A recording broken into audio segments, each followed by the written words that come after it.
Thank you for the reminder. Map A just reassigns, we're calling it the kind of the Claremont Island of Cardinal, Nottingham, and Tuckahoe. As you can see, it results in, Claremont having 8 feeders and Key having 12. Map B reassigns the Claremont Island plus Barcroft and Carlin Springs would also go to Key. Under Map B, Fleet and Long Branch would go to Claremont under Map B. Under Map C, it's very similar to Map B. The one difference is that Barcroft would remain at Claremont under Map C. And as you'll see in the data when we'll walk through in a little bit, there are some significant differences in each of these 3 maps in regards to the proportions in the lottery people that would be eligible to apply for the lottery. So we will walk through all of these. We're going to have time to discuss the data to kind of weigh out the pros and cons of each. But first, I wanted to just take a look at some maps, some transportation maps, to really discuss the 4 schools: Fleet, Long Branch, Barcroft, and Carlin Springs. The reason why I don't think we need to spend a lot of time discussing the Claremont Island is I think it's obvious based on its geographic location. Its proximity to Key is much closer than to Claremont. And so really the schools in the middle, there really is a variance from school to school on whether Key or Claremont is more proximate. Yes, Jillian.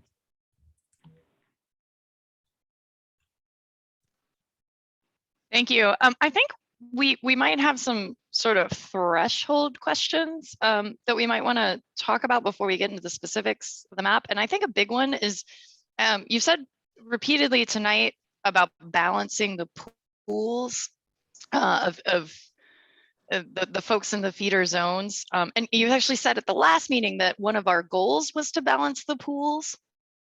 Mm-hmm. And I actually went back to your messages from May that laid out the goals. Mm-hmm. And then again, looked at the goals that you laid out in the PowerPoint that you sent us. Mm-hmm. And the goals actually weren't to balance the feeder zones. The goals were stated in some different terms. And I worry a little bit that we're focused on one thing that's not necessarily what's going to actually support the goals that have been laid out for this process. In particular, supporting 50-50 immersion.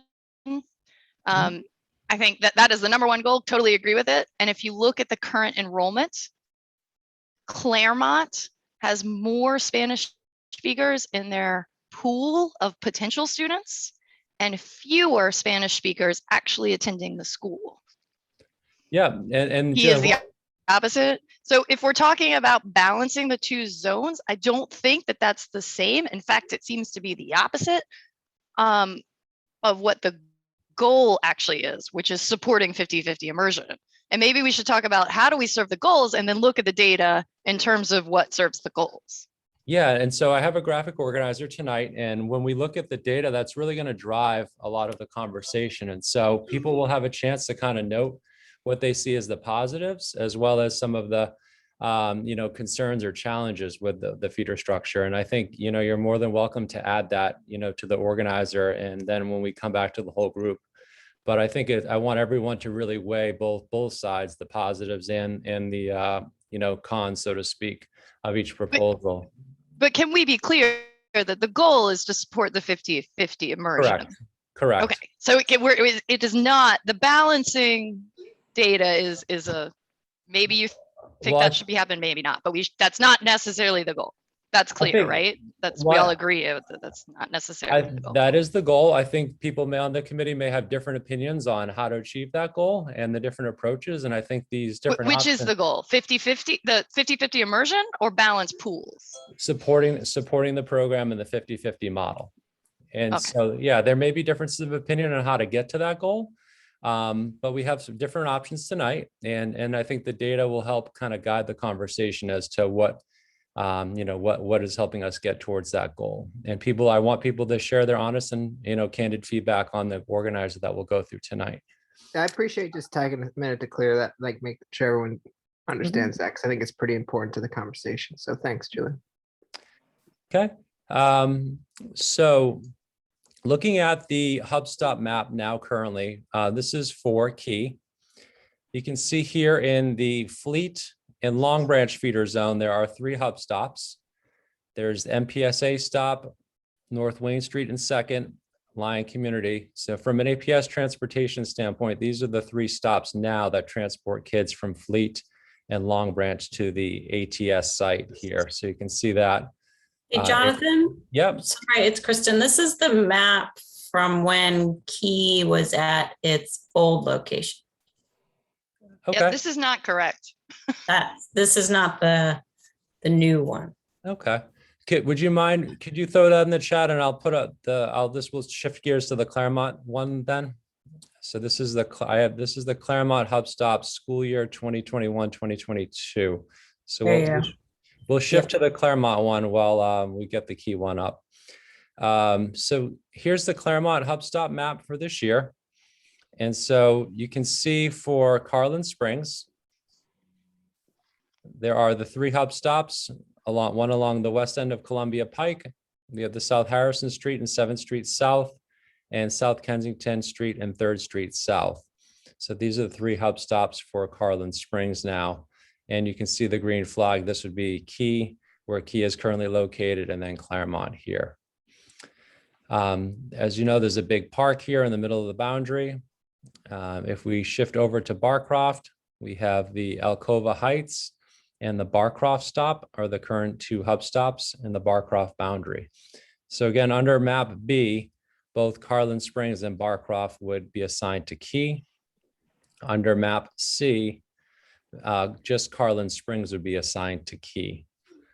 And under map A, these would remain currently assigned to Claremont. So from a hub stop perspective, you can see the locations.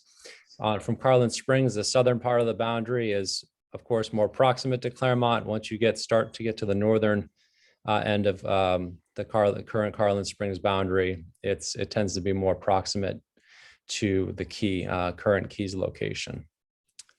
Any questions about hub stops?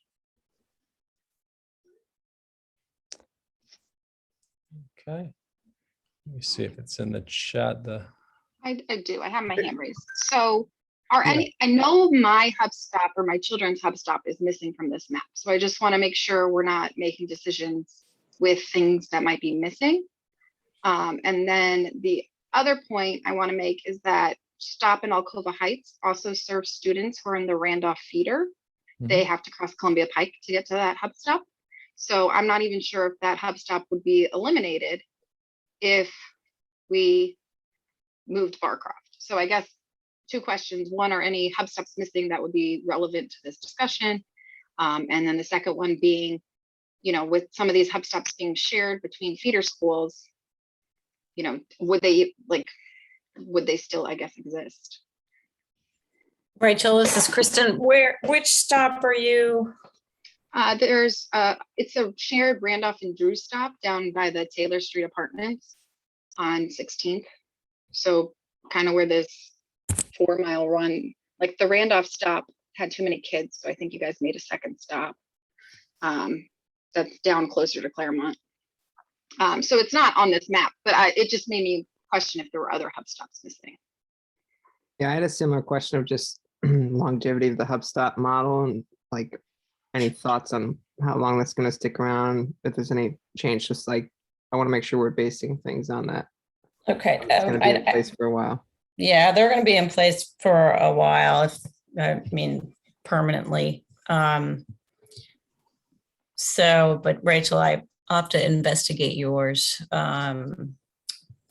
Sometimes transportation does things that they don't tell me about. Okay, I PM'd it too. Since we're recording, I didn't really want to blast my children's bus stop location. No, that's fine. But then I guess the other question I have for you, Kristen, is like, there are some of these stops that are being shared across feeder schools. So, I mean, if the stop's still going to would then have a key bus? Like if we moved Barcroft, would that Barcroft stop get a key bus and a Claremont bus then? And make sure the kids don't get on the wrong bus?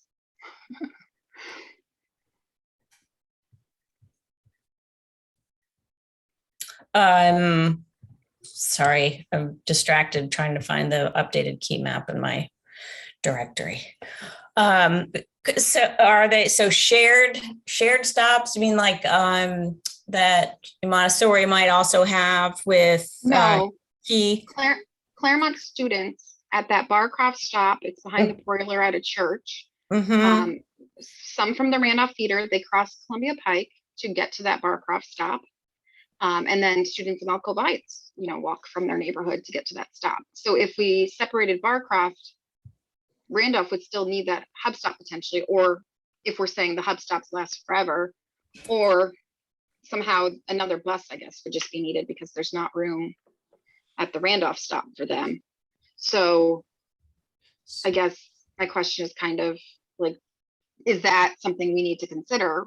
Because if it's the hub stop is efficient by putting Barcroft and Randolph kids on the same bus, I guess. So then switching the Barcroft kids to Key, you're not actually eliminating that bus route and that bus stop because that bus stop still needs to get to Claremont for the other kids. Okay. I mean, I guess, there will be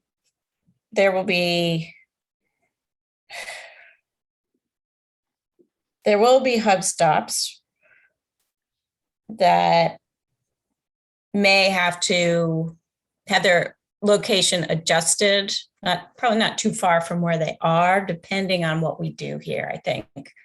And I'm also, I mean, this is, we've got a couple that I think we're hearing from folks who are like, well, wait a minute, I think, we could use a place that has more parking nearby, for example.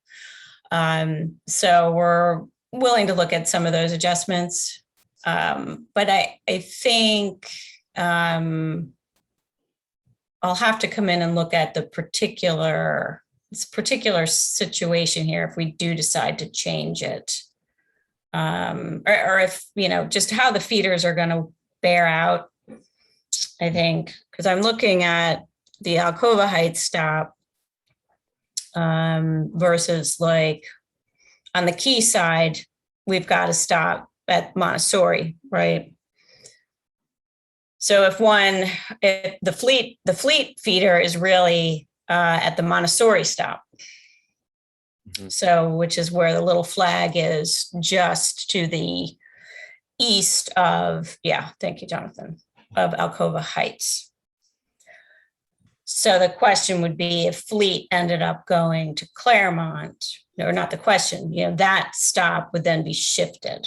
And so that would pick up all those kids there.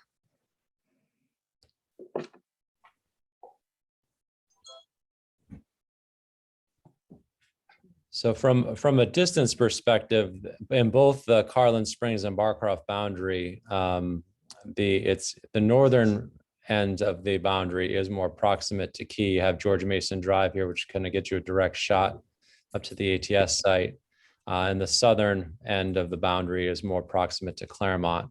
So kind of from a distance perspective, similar. I want to show now transitioning to looking at, this is the Metro map here, and I'm going to hone in on, because this also has the ART bus routes. If we look here, families in Carlin Springs, you see bus route 7, ART bus 75 goes down Frederick Street, down Dinwiddie, and Claremont is right here, right off of Dinwiddie, right up in that area. So families, and it does go through 7th Road, through Greenbrier, and hooks around Carlin Springs Road. So the Carlin Springs families, bus route 75 would be the most direct route to get to Claremont. And similarly, actually, bus route 75 also, our bus route 75 also goes up. Where are we here? It goes up to the Ballston Metro, which is 0.7 miles from the ATS site. And families, when they get to the Ballston Metro, they could take Metro Bus 1A, and it drops them basically at the door of the ATS site.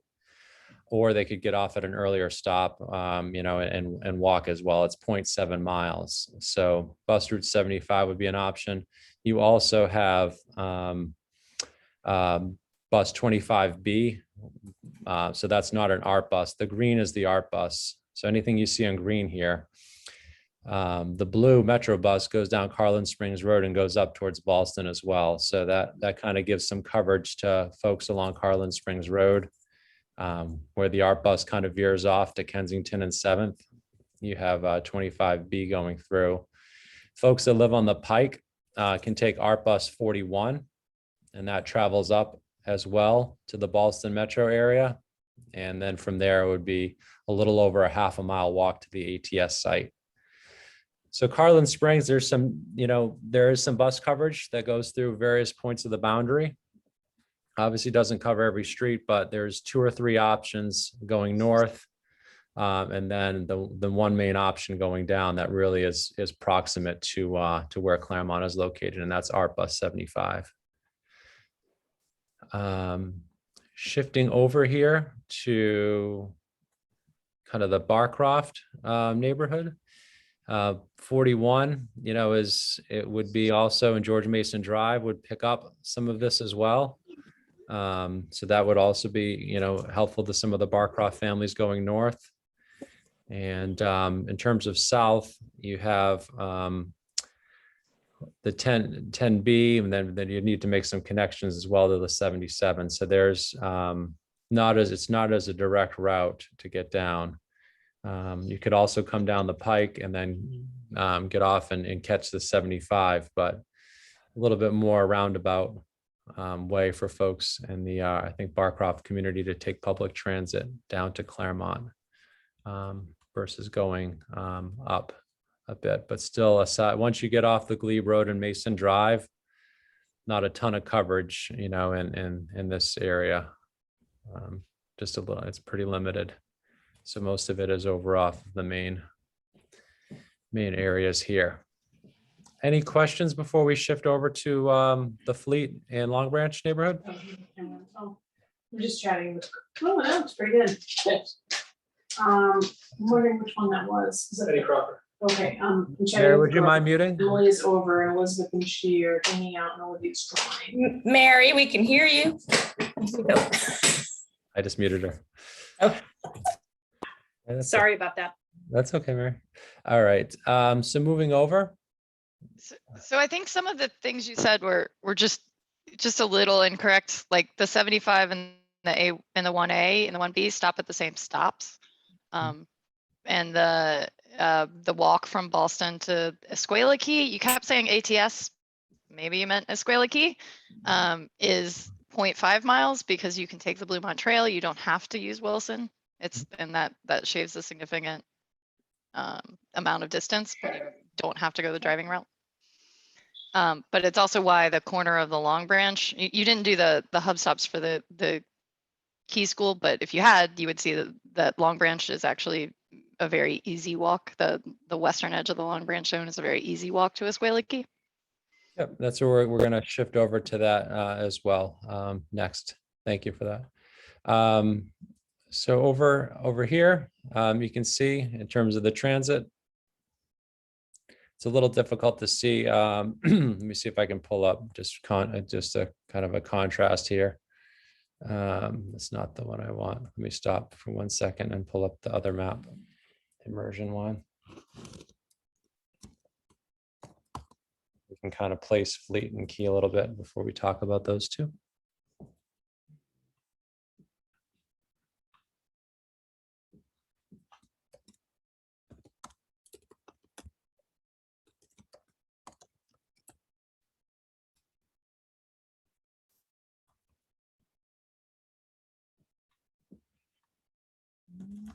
Okay, here we go.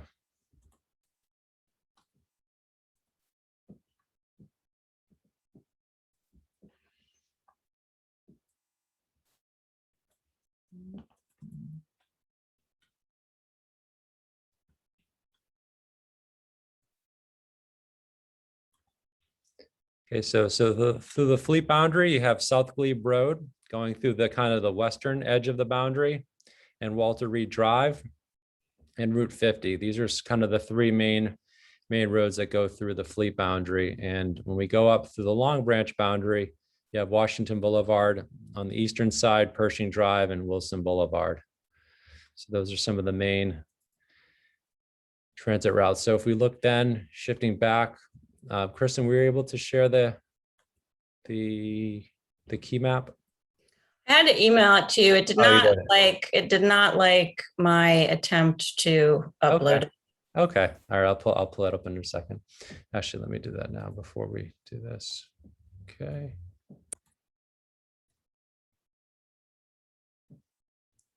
Okay. Thank you. All right. So hub stops first, and then we'll shift over to the public transit.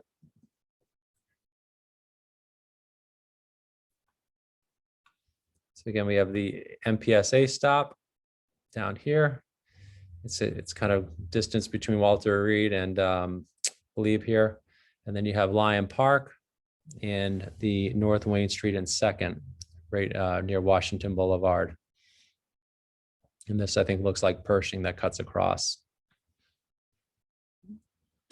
Okay, so now going back to the public transit. So as we said, Washington Boulevard was one of the main roads that cuts up, goes north, along with Pershing Drive and Walter Reed Drive as well, were some main streets that go through. Not a ton of coverage here. There is some transit, as you can see, that goes over. And again, the key site over in this vicinity. Okay, so it's less coverage through this area, but there is still some access points for families to get over if they need it. Mostly would be coming back over through Glebe, and then some up north here as well. So any questions on the public transit? All right, in terms of biking, I did pull up that as well. The bike map from Arlington County. When you look down here on this is here, you see there is some access points to, these are street roads. You can see down here to Dinwiddie, will get you pretty close to Claremont. That starts off at the Pike.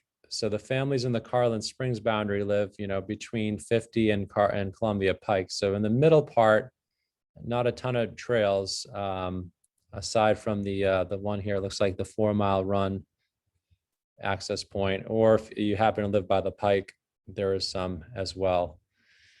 Probably more suitable for families. I don't know if anyone's driven here. I don't know if there's any 4th or 5th graders that would be a safe ride from, but there is some. Hey, Jonathan. Yeah. I agree with the comment that was put in the chat. I'm wondering if this is valuable use of our time. I certainly have studied the transit maps and familiar with them. I'm not sure what are we just trying to get on the same page here with the number of buses that are coming through each community?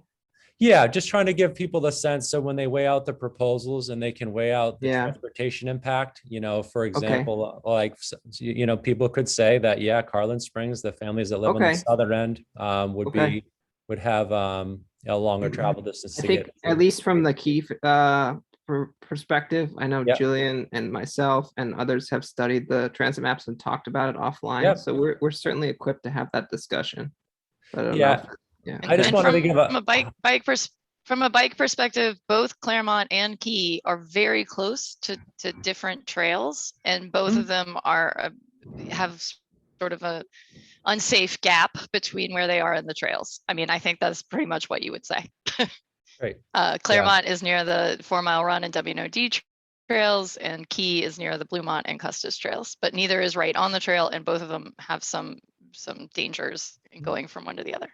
Yeah, great, thank you. I just, Ethan, want to give everyone a high level overview who may not have the same, experience or understanding of it, and just again, that makes sense. A high level overview, and we're actually wrapping up on it now. Okay. Now that we've looked at hub stops, public transit, and the bike map. So kind of shifting gears, I did want to share that because I did provide plenty of data on, race and ethnicity and the language. And I just wanted to give people a quick orientation to that before I give you a good 15, 20 minutes to go through the data on your own. But on this Excel sheet that was emailed, I kind of walked you through 5 main data sets. Looking at enrollment here, you can see current enrollment. And on map A, this would show with the proposal, I think for right now, just pay attention to the total number. So there would be a potential number of transfer outs from Claremont. These are people that would be switching feeders. So students who live in Cardinal, Nottingham, or Tuckahoe, who would be shifted to Key, there'd be 30. And then conversely, there'd be 28 potential transfer in. So the net impact, if every student, and again, not everyone would, but if every student did apply, the net impact would be very minimal on both schools. Obviously, we will have to do a survey, and that's we'll talk about later, to see how many families would want to switch to in-feeder.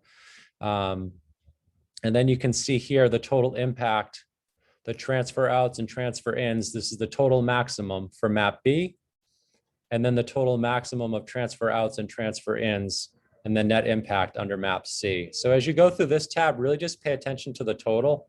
I wouldn't get too much into the details here. We'll talk about that more later. Jonathan, Yep. this combines 2 different groups of people. It combines the students who already are attending a school that Yep. they're not zoned for with the ones that this committee may be changing their zone for. And I don't think, I can't speak for every family in group 1, but I know 2 of them, and they're not going to move Mhm. because they already moved within Arlington and asked Dr. Panfield to stay at Claremont. Yeah, no, I think both groups, we'll see once we reach out to families, once the proposed feeder structure, of how many people want to use this as an opportunity to transfer in feeder versus stay.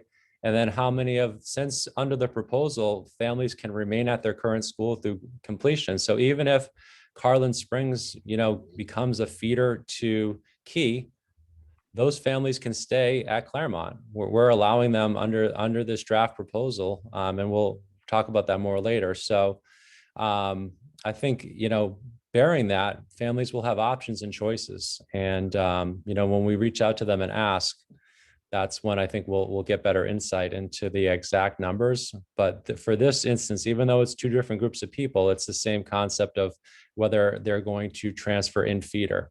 Because we're saying, yeah. But what I'm trying to say is that I think the likelihood of group 1 wanting to transfer is low because they already don't have transportation and they've already decided they wanted to commit to remaining at a school without bus transportation, versus group 3 who currently has bus transportation, and the only way to continue bus transportation is to change schools. Yeah. So, and on the grandfathering sheet, if anyone wants to dig in more, I did break it up by group. So within each map, you can see the group 1, group 2, and group 3 totals on that as well. So that level of transparency is there for folks who are interested. On the language front, you can see here the current feeders and then just kind of comparing it. So this is the proportions within each. So you could see under each map what that does. I'd say pay close attention looking at the Spanish. And then this just kind of compares the current Claremont within itself under the current map A, B, and C under the different proposals. Race and ethnicity, it's set up the same way. These percentages are the proportions. So just an example, 97 kindergarten students, 54% would be attributed to the Claremont feeder, 46 to the Key feeder. And so you can see that as well. Question, Rach? oh, Rachel? sorry, I forgot to take my Okay, name down. okay. Jillian, clarifying question? Yeah, is this the pool of people or is this the actual attendance assuming everyone transfers? Or I couldn't tell, there were no labels. So this is the total number of kindergarten students. So there are 97 current kindergarten students who identify as Asian. These are potential applicants to the immersion program. So that's Applicants or actual kindergarten students? No, actual kindergarten students who Okay. last year could have applied, or who could actually still apply to immersion. So yeah, this is the total number. So there are total right now, as of Of the September, pool. of So the potential. total countywide number of kindergartens Yes. partners. On September 15th, there were 181 kindergarten students who identified as Asian sitting in an APS seat. Yeah, that's what this, Gotcha. yeah, that's what Okay, these so it's the numbers. pool. It's Yes, not, correct. Yes, it's not, not. okay. Yeah. Labels would be great. Yes. So and so looking at, yeah, the same thing compared by looking at the free and reduced lunch data as well, you can see how that compares. I'd just pay most attention to the far right here. This is the pre-K to 5 total. This is column L. When you look at this chart here, this will really give you the insight. You can see the current split in the feeders and in the pool, 38 to 22. Again, this is just of the pool of potential applicants. And then you can see under the proposals how that would change with each. And then lastly, the lottery data. So what I basically did is I took the applications. Here's how the current feeder structure. Here's the total enrollment. Here's how many applied to immersion, and then the proportion. So for example, of the 223 English speaking students who applied to immersion last year, 62% were from the Claremont feeders and 38% were from the Key feeders. When you look at Spanish, 54 to Claremont, that was 47% versus 53. That's comparing it to the total.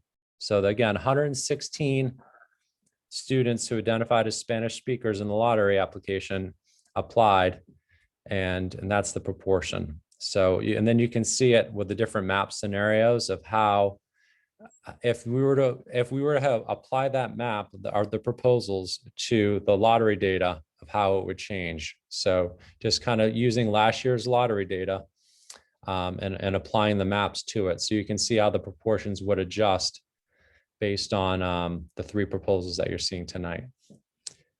Any clarifying questions before I give everyone a good 15 minutes to look at this closely and add some notes to a Google Doc?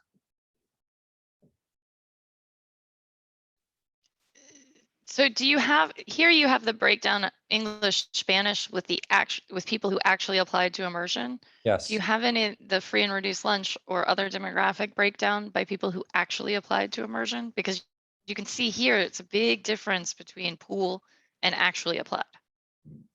Yes, exactly. Yep. And I think that provides a lot of insight into it as well. And you can see. So do you have the other no, breakdown though? No, we don't. We don't have the FRL breakdown for at the student level for. No, no, we don't ask. Can I just clarify, when you look at the application for in the online portal for any of the option schools, it does not collect any information regarding race or gender or socioeconomics. It's only just like general. But don't you match it in your other database? We haven't collected it in 2 years. Free and reduced lunch data, the last time it was collected was October of 2019. So that's the best available data we have. With the pandemic, everyone got the meals and they didn't have to apply. So for this kindergarten. So what is FRL tab based on? 2019. This is the best data we have. This is what we're see. using for the fall boundary process too. It's all we have to go on. So that this gives you a sense based on the fall 2019, but it's the best available data we have for it. And you don't have the people that applied in 2019? No, we don't have that.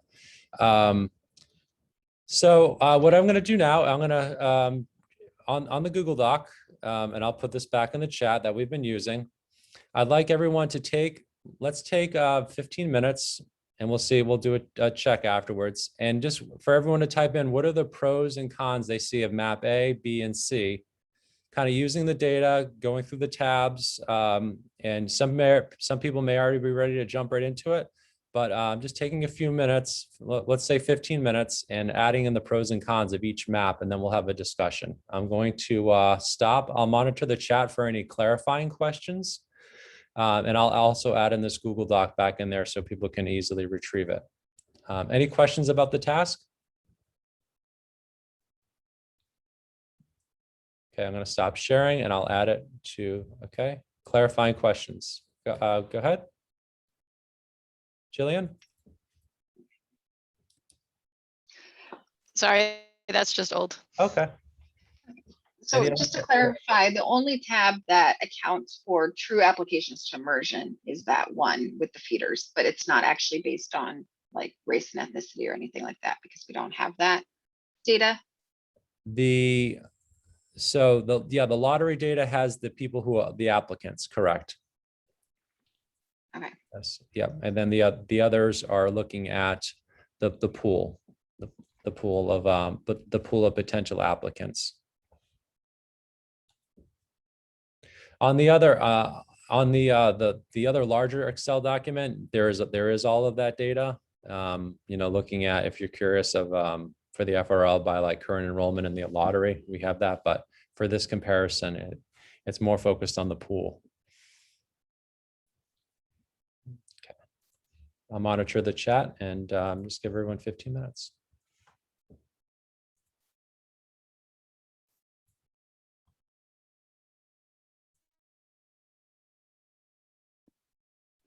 Did you post the link? Yeah, did you send us the link to the Google Doc?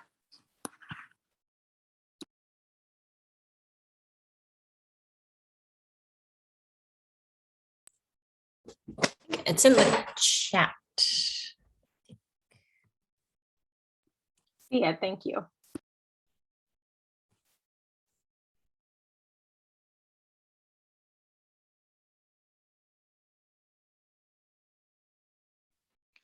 I think the chat is the old one or are there new? Oh, I see. It's starting on page halfway down. Yeah, scroll down. Okay, thanks.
Okay.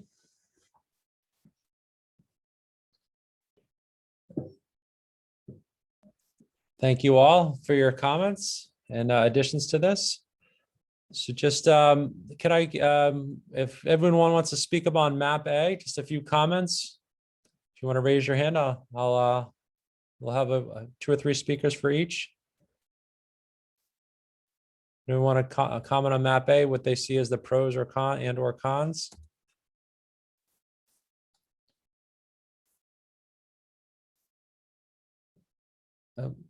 Ethan? Yeah, thanks, Jonathan. I think Yeah. in general for me, this is one of the questions I posed at the beginning. Mhm. I'm really concerned about, it's not necessarily what the pool offers, it's what you put into, the actual communication and outreach. And so in terms of all 3, that is a concern for me. But thinking about the island, obviously reflecting, and Julian was kind enough to post the purview of this committee at the end of the comments, reflecting on the 3 objectives. I think certainly objective number 2, focused on transportation, etc. That is certainly a benefit to that proposal. And then in terms of objectives 1 and 3, I don't necessarily see any major change. Also, in discussion with the key folks, we just want to make sure those families are cared for. It seems like the majority consensus from them is that they'd like to be closer to a school, so that's a benefit, just like to take care of those families. But we also want to make sure they're cared for long term. So just like Key moved, I think if you're going to move people, let's make sure that it's something that stays and that has a commitment, and that there's not like, oh, for 2 years you'll have this, but then after that you might not have transportation or a seat or a class. So I think that's just a real concern for me personally as we make these decisions. Yeah, no, thank you. I appreciate that. Any other speakers for map A? Paula? Yeah, I just wanted to say that that map, I mean, it's the obvious, meets objective 2 with transportation, and certainly the access and equity and access for the Northwest Island.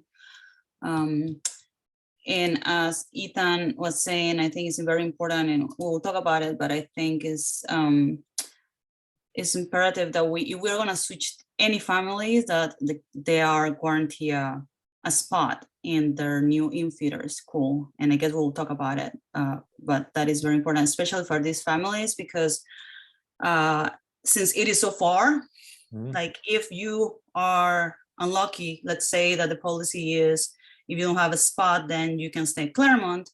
If you are as unlucky to be in a lottery and you stay in Claremont and you don't have transportation for the next 4 years or 3 years, that's a deal breaker for all these families from the Northwest. So I think it's very important to highlight that in this map.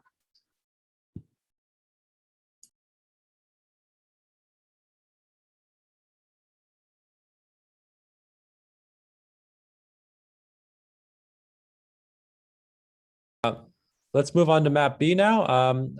Anyone want to speak on map B? Pros and cons of map B?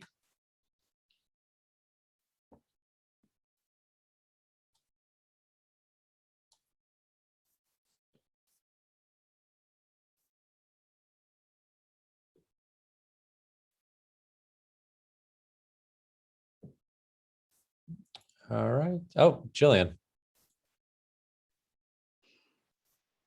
Thank Okay. you. Sorry, I'm trying to turn things on and it's taking a while.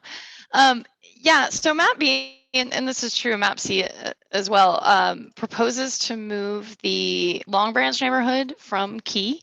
I think that goes against, I mean, it's not just neutral, I think it goes against the charge of this committee, because as we can see, as you can kind of see looking in the data, especially if you looked at the historical data when you gave us the 3 years of applications, and looking at the fact that even with Keys moved, you've seen a similar trend in the locations of applicants. It's really the the connections to the community that brings in Spanish speakers, more so than being in the feeder zone or not in the feeder zone. And so what's important in my mind to be able to fulfill that first goal of supporting 50-50 immersion and making sure that we have enough Spanish speakers is the making sure we support the connections that already exist. And when you look at the data of where current applicants to Key come from, it's the science focus zone, the innovation zone, and the Long Branch zone. Moreover, when Key was moved to its current location, APS staff specifically said that the current location would be walkable from the Buckingham neighborhoods and those neighborhoods along Glebe near the Buckingham post office. That is the Long Branch zone. So to come here and then say that we should maybe not assign them to Key seems contrary to a lot of the analysis that went into supporting moving Key in the first place, which was a huge burden on the community during the pandemic, and especially the teachers. And then on top of that, I don't think this supports the second goal related to transportation, because of course that western end of the Long Branch zone is so close to Key that a lot of the families today actually walk to Key. So I think, and this applies to map C as well, I think anything that moves Long Branch is immediately contrary to our charge and our goals. Okay, thank you for that. Any other speakers for map B? Melania? Yeah, I think this option worries me just because it's such a big number. It's a big swap. It's a big number of students that are affected. And I don't know, like Jillian said, I don't know how it supports the goals of the committee. Like I understand balancing the pool, but just the way that we have seen the numbers on the applications, just it's not enough. Like the numbers don't mimic the pool. And so it really it really worries me to shift all these families from a place that they have connections to and then not have, right? And then be, right, we don't have the numbers to support that the same percentage are going to be applying to the other school, right? Because the numbers don't mimic each other. So that would be just my big concern for this particular map. Thank you. And any maybe one more speaker for map B before we, if anyone, if not, we'll transition. Okay, map C. Would anyone like to speak on map C?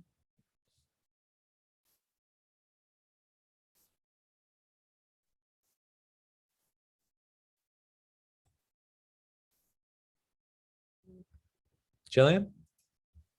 Sure, I'll talk about Carlin Springs as well. So and piggybacking off of Melania's point, one of the big things that has been talked about in immersion over the years is the need for immersion programs to be located near where Spanish speakers live.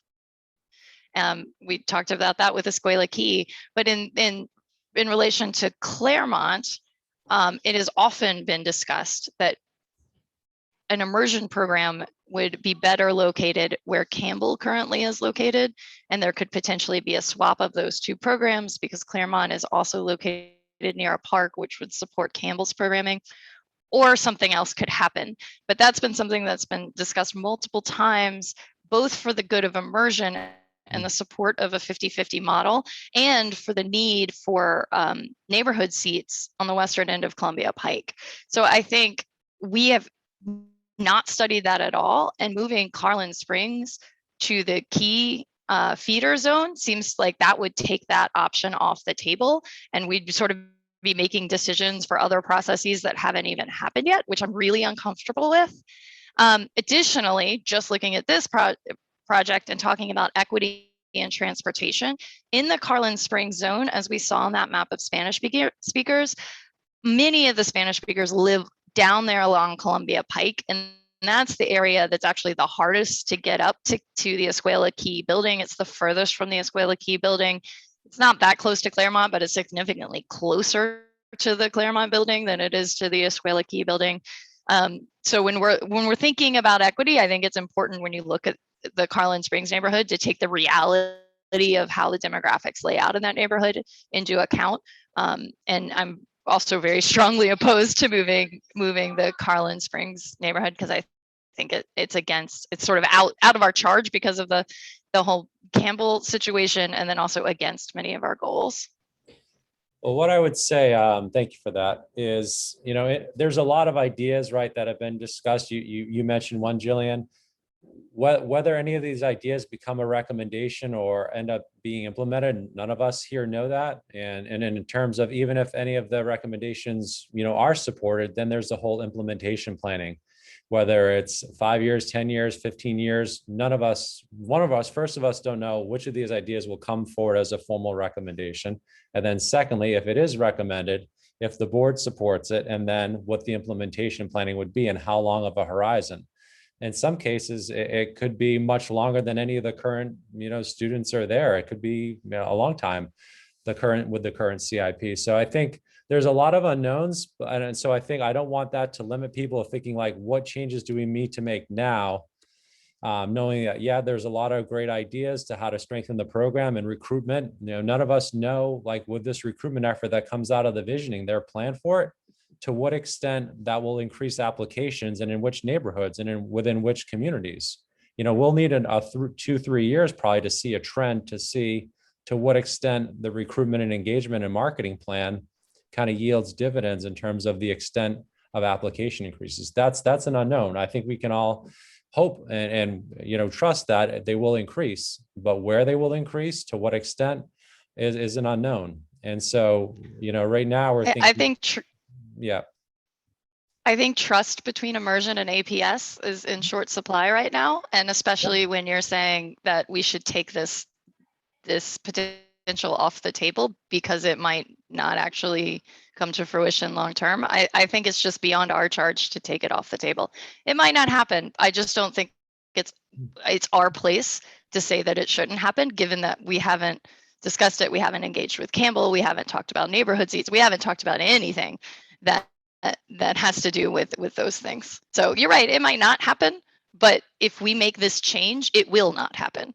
And so I don't think that that's within our charge. I think if there are any things that I can say, if there are any things like that, like if something like a third elementary site comes down the road in the future, a K-8 school, some of these other ideas, if any of that does come to fruition, this work can be reevaluated. And if any of those ideas come to fruition and it's 5 years from now, 10 years from now, 7, I mean, none of us know that answer, and even if any of those ideas go forward, but this can be revisited. This is not something that's fixed for the next 20 years. This hasn't been touched in 18 years, but I think that the time was needed for it to be reassessed, especially with the move. And now we have places like Cardinal that are in the walk zone for Escuela Key, and so I want us to think about changes that make sense. Now. Given that there are a lot of unknowns about the future in terms of these great ideas that have been discussed. But Heather, I think I'm with Jillian. I would just say, I hear your side too, and I don't think the benefits of moving Carolyn Springs outweigh some of the points that she's made. I think if it was like, oh my gosh, there's so much data that's just overwhelmingly supporting this, I think I would be more on board with like, yeah, we should move. But like what I'm seeing is, it's really about the communication and the engagement of the communities that's really going to make the difference. Moving Carolyn Springs one way or the other, I don't know. I don't see it as like drastically moving the needle. So I'm kind of with Jillian's points because that really has a lot of weight too. Yeah. Thank you, Ethan. I appreciate that. Heather? Yes, I was just going to say, with everything that you said, Jonathan, the recent move, we don't know how recruitment is going to play out, what recruitment is coming out of the visioning, how that's going to play out with new applications, Cardinal being in the walk zone. I think all of that actually supports what Jillian is saying, that maybe right now we make fewer changes and not more, before we know how all of this is going to play out. So it's just. So that would, be the map A. Yeah, that is, yeah. And I think that's what, this committee have been discussing, and we wanted to bring, I used it, as I said in the email, I used the survey results. The committee was really split on Fleet and Long Branch. Half of the committee members supported it going to Key, and around half supported half staying at Key, and then half going to Claremont. And so we developed, yes, we will share the results. We developed proposals based around that, and then also looking at some of the goals. So we were happy to share those results. And so I think now what I'd like to do is shift gears to talk about current students. And I really want a hard stop tonight at 8:30 out of respect for people's time. We've gone over the last two meetings. So let me walk through the current students handout that I passed out. Let's take a few minutes to go through that. And then I'll share the survey and kind of talk briefly about next steps. So this, again, we've seen this. This is the proposal. Again, the students below the solid line where it starts to kind of go back in ascending order. These are the students from outside of feeder. So at Claremont, right, these are the 7 schools that are outside of feeder. You can see the total students who attend outside of feeder. Same thing with Key. Key has a much larger population of outside of feeder students, just because for years they had space, and also the families who did not reside in APS, military families and others, they were directed to apply to Key. So the recommendation would be that this new feeder structure applies to incoming pre-K and K and new students to the program, that all current immersion students can remain at their current immersion school through completion of 5th grade. Depending on the proposed feeder structure, Claremont and Key may not be able to accommodate all of the students who become in feeder at each grade level under the proposed feeder structure. And to Paula's point, prioritizing the families who, from group 3, as I kind of indicated, the kids who are currently in feeder that become outside of feeder as well. And choosing to remain at your current school, even if outside of feeder, might be the preferred option. Paula, question. Yes. So I sent you a few questions last Friday about the space and the schools, why the lottery hasn't clear, and how is, given the number of students we have, the number of classes and so on, is it possible to guarantee a spot for those, especially if we are looking at map A, which is fewer students? Do you have any answer to that? Is APS able to accommodate those? These 17 students? The ones that come from map A? Yeah, so if map A, we're just talking about the Cardinal, Nottingham, and Tuckahoe. If we go back up to our chart here, the Cardinal, so you have basically 1 or 2 kids per grade from Cardinal, couple kids from Nottingham, Tuckahoe, 4 and 1. The only issue where you have a large number of kids, a fair number, you have 6, 8, you have 8 kindergartners who, Key would need to have space in 1st grade for. The rest of these are single digits. Which it seems like it's possible, since we're going from 6 classes. Currently, Key has 5 classes, 1st grade classes, and we're going to 4, right? So it seems like they have the teachers, they have the space. So, yeah, we need to, I would want to confirm with the principals. I haven't had a chance yet, Paula, since Friday afternoon to touch base with them. But these numbers for map A, these numbers are very small. I would say in the upper grades, 1 or 2 kids, because there is natural attrition from the program, right? Every year, there's kids who families move out, right? Families, for whatever reason, decided it wasn't the right fit. So every year there are families who leave the program. So we do have some natural attrition that way. So these upper grades, not so much. The 8 kindergarten students. Now, some of these families may choose to stay at Claremont. I mean, it's hard to say. I would imagine most would probably want, and maybe all, but that would be the one question mark. And I can definitely get an answer, at least have a conversation to get an initial. I mean, I can tell you because I have a kindergartner, so I have, I have contact with these other families and they all want to switch, Yeah, but they want to switch together. yeah, And they depend on transportation. And so they're all interested in switching to Key, but guaranteeing the spot, right? It's not like playing a Yeah. lottery. no, yeah. I mean, if it's map A, this is a very small number. I think the only question mark for me would be the 8 kindergartners. I'd want to have a conversation, with Marlene and company and seeing, how current kindergarten or first grade. But the rest of these grades, these are all single digits, 1 or 2 kids, 3 kids. So it's very small for map A. Map A, map B, and map C, as you saw with the transfer in, transfer out, we're talking about a much larger pool of students. And that's kind of what, this process I outlined would do is we would give people, we would send out a letter of interest form for the families that remain outside of feeder. So giving the group 1 and group 3 families a chance to indicate, do you want to stay where you are, or do you want to transfer in feeder? And we'd want to prioritize the families in group 3 because they currently have transportation, but they would lose it after 1 year. That's the most our transportation network can support is providing, that transportation for 1 year for the group 3 students. So we would in December send a letter of interest and then review that data with the principals to determine how many requests could be accommodated, taking into account the transfer outs and ins. Families would be notified. And if we had a situation where there were more students that wanted to transfer to a particular school than could be accommodated, again, these are the outside of feeder students, then we would need to run a lottery. That would be the only fair and equitable way to grant the seats. That's if they exceeded the number that could be accommodated. So this was kind of an initial draft. I wanted to give people some time for questions. And also, if you could, let's just take maybe 5 minutes on this Google Doc right below this. Activity 5, kind of positives of the current plan, questions you have and suggestions. If while we have this conversation, I'll call on hands. If people could just type into the Google Doc, what are some positives you see of this plan? What are some questions you have? And what are some suggestions?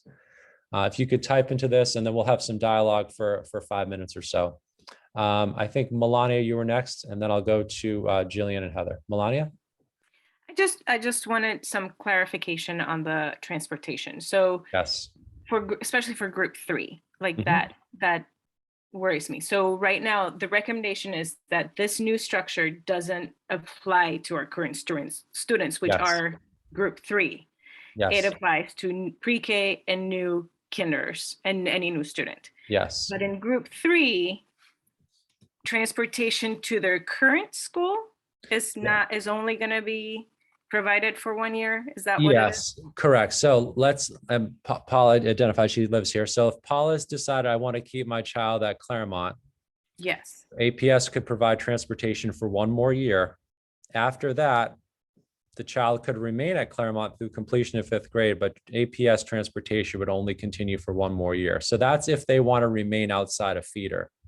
If all of those 17 families say Key is my assigned feeder, I want to go to Key, and we accommodate everyone at Key, they get transportation, and that continues through 5th grade because they are now in feeder. Okay. This only becomes an issue if you want to stay at your current school that's outside of feeder. So if you say, thank you, Key's my feeder, but I like where I am, I want to finish out. We say, okay, you can stay there, but you only get transportation for 1 more year. That's the most we can do for outside of feeder for that 1 year. Thank you for the clarification. Of course. Jillian. Thank you. Okay. Yeah. So are you saying that if there's a student from, say, Tuckahoe that currently goes to Claremont, Yes. and it's a possibility that APS would say, you either have to switch to Key or lose transportation. They say, okay, I'll switch to Key. And then APS comes back and says, actually, there's no room for you at Key. And then they would lose transportation to Claremont. That is a possibility. It is. We would prioritize this group with the transfer request. That's That's kind of what we said here. We want to really make sure that these folks, they would be prioritized to become in feeder, given that, transportation would just continue for 1 year. And then you mentioned equity, and my understanding of equity is not giving everyone the same thing, not giving everyone the same shot, but recognizing that different people have different starting places and actually giving them what they need to get to the same place. And so when you said you would just run, I think, a lottery where everyone has an equal shot at potentially not being forced out of immersion, or given the choice of either you have to provide your own transportation or you're forced out of immersion entirely, it seems like that would not be equitable, because there are some families that are car free or car light. And so the burden of providing their own transportation would actually be much higher than it would be for families that have the resources to drive every day. So would APS reconsider that it would be a truly equitable process that does take into consideration resources, in particular transportation resources, when making these decisions? And I have one more question. Kristen, do you want to jump in on that? I mean, I think there is a piece to it, but Well, let me ask Jillian to clarify. So are you asking that the lottery consideration be? Yeah, it's not really a question for you. I think it's okay, Jonathan. yeah. Yeah, it's a lottery question.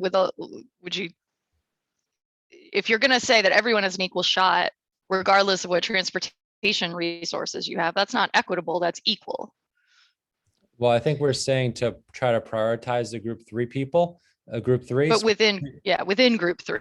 Within group 3, yes, because they would, if they don't get a space in their in-feeder school, then after 1 year, they would lose their transportation. Yes. So, right. So if there's people within group 3 that don't have a car and people that do have a car, would you prioritize those that don't have a car?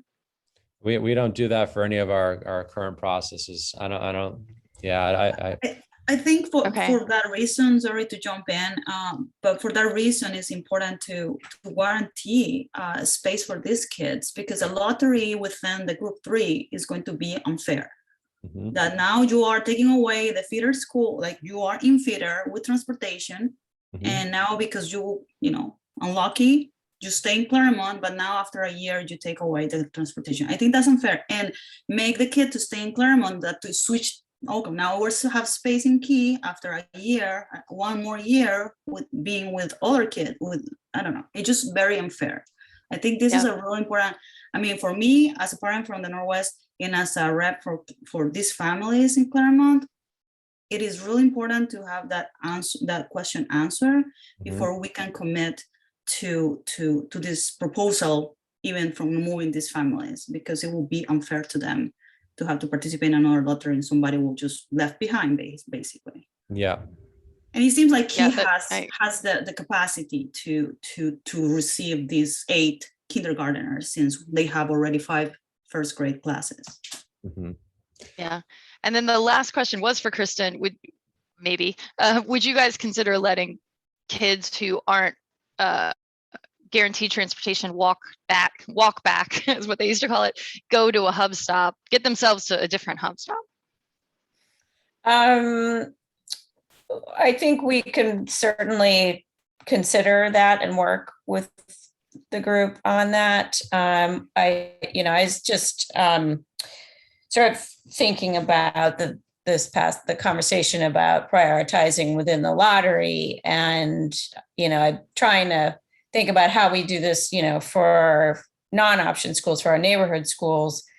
And there's always a place for you, right, if we're moving you in the boundary process. But here it does seem like, we don't have that same flexibility. So, and I think, Jonathan, that was just sort of my own musings, that I think that's an important distinction.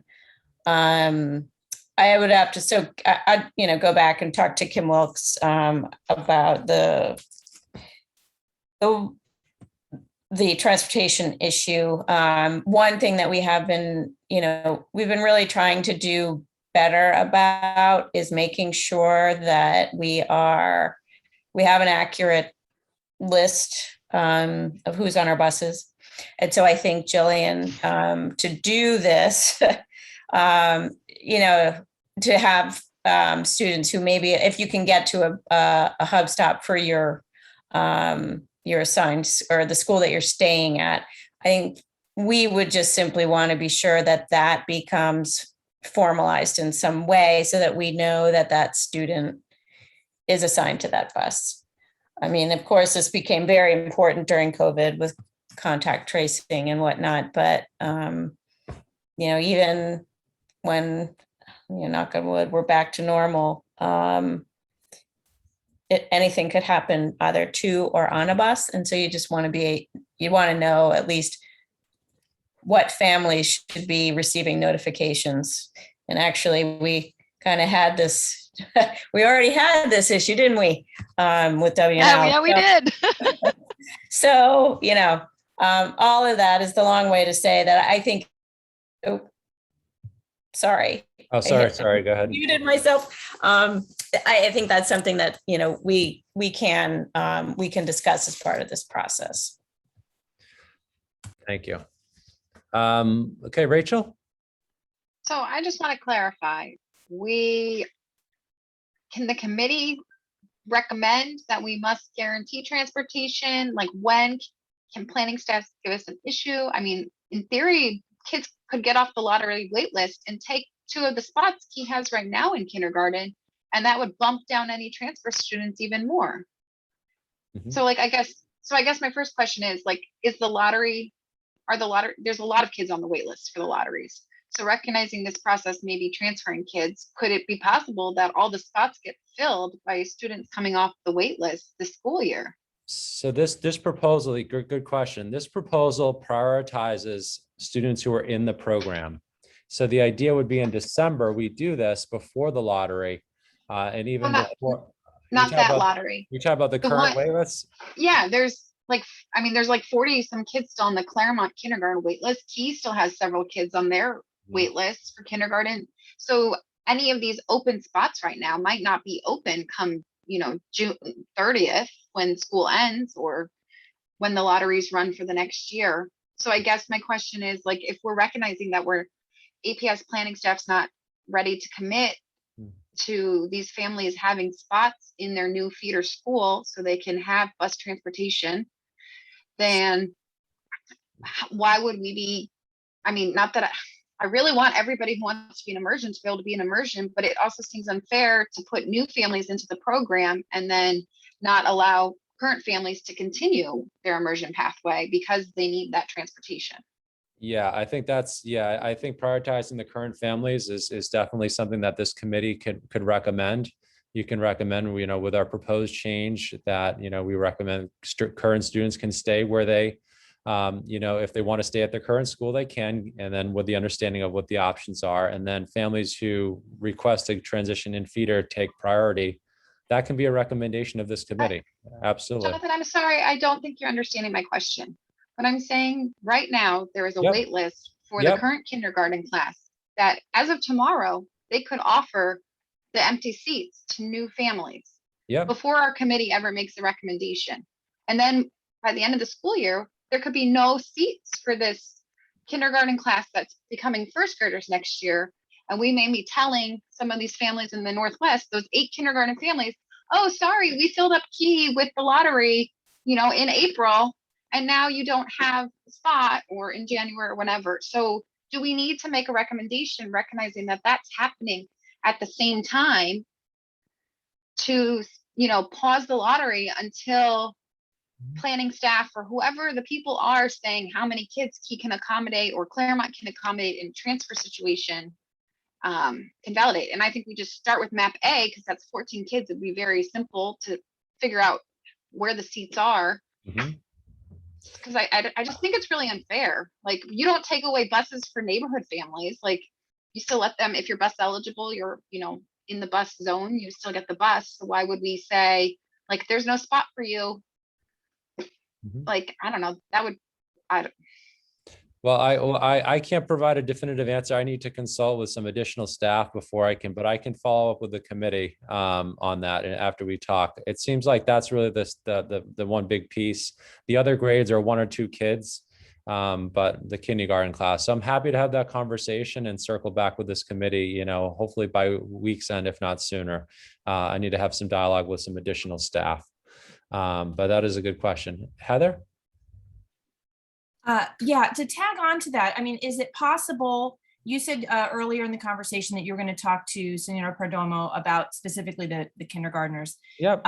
Can APS say to the principals over the next couple months, put a hold on your wait lists?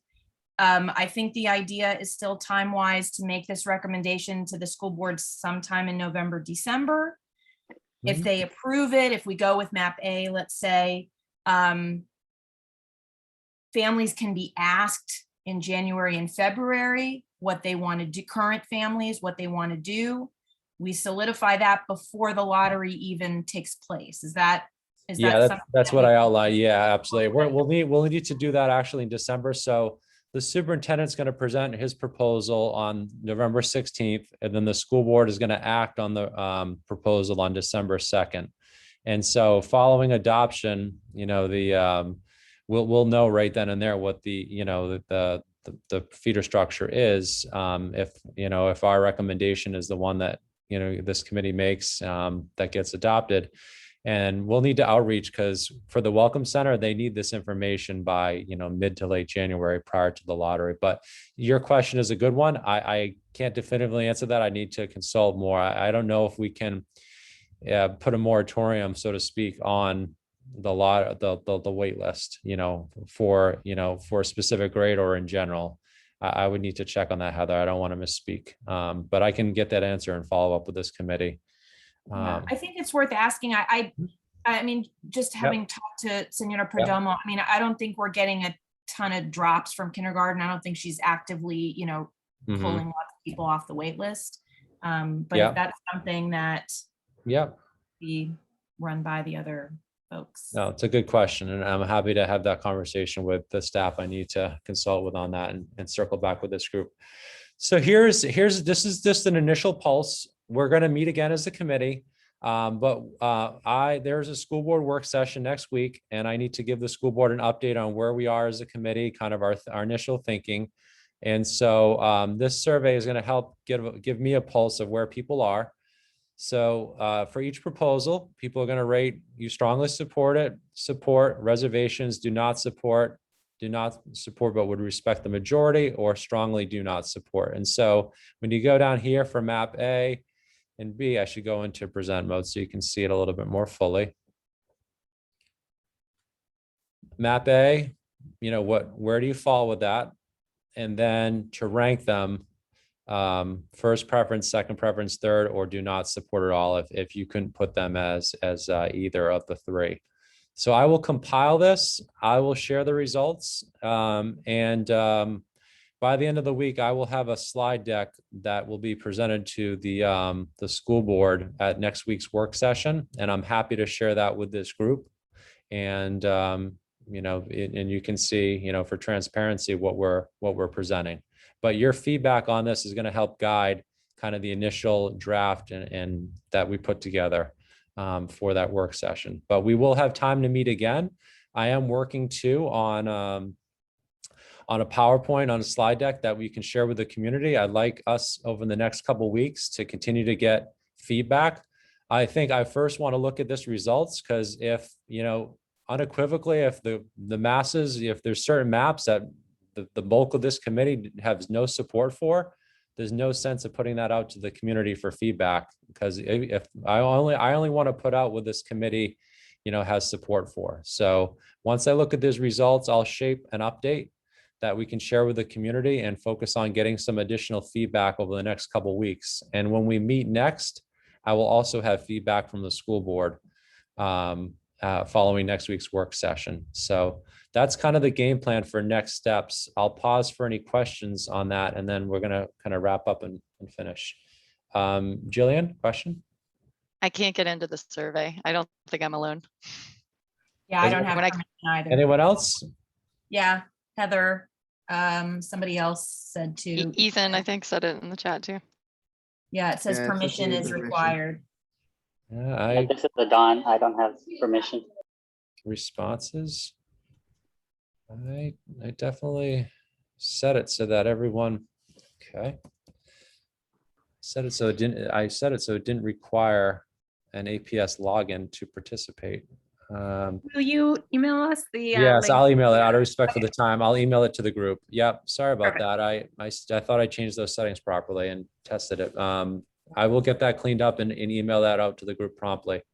Any other clarifying questions about next steps or where we are? Rachel? So there were a few more points made in the document, things about late buses, about a strategy for communication and recruitment strategy for Spanish-speaking families, and a commitment to recognize that Key would have a larger pool if we did any of these maps. We haven't discussed any of that stuff. Yeah, I that's know really, for me, that's very important to what recommendation I support, whether it includes a full package or whether it's limited. yeah. So all of those, Jillian, are outside the scope of this committee. The visioning, the task force on that is tackling those subjects, and we'll have a recommendation. So we won't be delving into those. I'm happy to note that, and we can frame that in this committee's recommendation that, you know, the recruitment and engagement plan and impact that might have on future. We can work on the wording to, you know, express that as a committee. We believe that there are other other factors into, you know, this process that will influence, you know, the future of the program and the structure. I mean, the you know, future interest based on the marketing and recruitment plan, it is gonna, you know, make a difference. But like I said earlier, we're gonna need to monitor that over multiple years to see to what extent it changes behavior and interest in the program. But we won't, that's beyond the scope of this committee. So I don't read the charge or the goals that way, and I'm a little frustrated that you keep interpreting the charge and the goals for us instead of actually opening it up to a committee discussion so that we can try to reach consensus, because it seems like a lot of people in that document are interpreting the goals and the charge a different way. Yeah, so what I would encourage is that those on the task force, everyone has a voice, and, you know, every school on the task force has a representative from their community. I would encourage them to share their ideas for marketing and recruitment with their task force representatives so that their voice can be shared and heard in that process, so that the ideas that they have for marketing and recruitment can get woven into the group that's focusing on that, you know, and separate meetings. Right. So to be clear, it's not just marketing and recruitment. It's many things. It's late buses. Mhm. It's the capacity of Key. When you're talking about moving all these feeder zones, having a bigger pool for Key. We talked about the annual update last time. Yeah. It's many things. And again, it's going back to the charge and the goals that you sent out. Mhm. I know when I read that and I say, how can I faithfully fulfill my duty under this charge and these goals? I think you're interpreting it one way, but with all due respect, I don't see that. I'm excited about the fact that you said there's another team working on these challenges, and it would be great to not work in silos. So I don't know if there's an opportunity for us to bring both committees together and have some cross pollination, because our decisions do depend on their decisions and their decisions do depend on ours. And for us to walk, you know, separately here and have a call with you and they have a call, I think if there's any ability there to break down silos, I would really appreciate it. I'm happy to share information. I don't know if we'll be able to pull together, but I will talk with Elizabeth Harrington and see, you know, in terms of the sharing ways to, you know, facilitate, you know, any ideas from the groups to, and I just, we did just post all of the meeting minutes and the presentations for the immersion visioning. And so if you go onto the visioning webpage on Engage, there are a couple of the recent sessions were on marketing and recruitment. And you can learn about like what they discussed and some of the ideas that they were percolating within their group. But yeah, that along with capacity and late buses is all going to be outside of our purview. You know, I'm pretty sure the immersion reps also sent a letter to all through School Talk, and I believe there was a link to a like a comment forum. So yes. we can all add our ideas and 2 cents into their realm. Yes. Yeah. But I will talk with Elizabeth and see on that as well. You know, in terms of the ideas, because if there are great ideas, I definitely want to make sure that they get, you know, fed into that. Last couple questions, and then we'll wrap up, and people can send additional ones to me. Rachel? So I just wanted to clarify, like, the next steps for when this is going to be socialized with Mhm. the communities. Like, are we going to meet before it's shown to the Claremont and Key families, or will this be shown before our next meeting? This will be shown before the next meeting. Okay. The Then result. Okay, then I have some concerns of how this transfer policy piece is going to be worded, because if we don't have like, either number one, people are going to be up in arms because they don't want to move. It's likely if we don't choose MAP. MAP is the only one, and even actually some of the families in MAP choose to stay. And obviously transportation is such a key piece. That was part of our charge too, that if we're not going to guarantee people spots where the transportation is, no matter what map we have, we could have the perfect map that balances everything perfectly and is weighted for how many kids are actually going to apply to immersion, and one even with a crystal ball of who's going to get in the lottery. And it's still going to fail because people are going to read that there's no spot for their kid. And that's going to be what overtakes the whole process. So how do we, you know, I guess get a commitment that families can be served at the school where they can take the bus to school? If the committee is in MAP B or C, we're not going to be able to give that definitive commitment until we do a survey. We with the numbers and volume of students that would be, you know, switching outside to inside a feeder, we can't give that degree of certainty until we survey families. With MAP A, given the number, that might just be a few conversations with the principals and folks around at the Welcome Center to talk about policy. And we might be able to give that more definitive sense and the outreach we do in this week. So we might be able to have the answer at least for MAP A this week. Yeah, and MAP then say not this. We can't say with any sense of definitiveness that we can accommodate every single person at their in-feeder school, even if we limit it to only group 3. Even then, I think the numbers are such that there's some grade levels we're into the, you know, upwards of 15, 20 or more. I'd have to look back on the exact specifics, but even within group 3, that the numbers can get up there in certain grade levels. Okay. Yeah. But you said you can talk to the principals to look at MAP A, right? Yes. Right. Yeah. We will get some answer about that sometime this week. And I just updated the link. We should be good. If people want to try on that, everyone should be good now. I think I saw the setting that I needed to adjust. So thank you all again, and don't hesitate if you have more questions. And I will, what I'll do is I'll send out a draft before anything goes out to the community for this group, so we can kind of see after I get some additional answers, and then you'll have a chance to provide any feedback. But I do want to kind of roll this out soon so that we can have people you know, see it before and have at least a week or so to weigh in before we meet again as a group. All right, thank you, everyone. Email any other questions you might have. Thank you, Jonathan. Thank you, Jonathan. Thank you. Appreciate it. everyone. Thank you.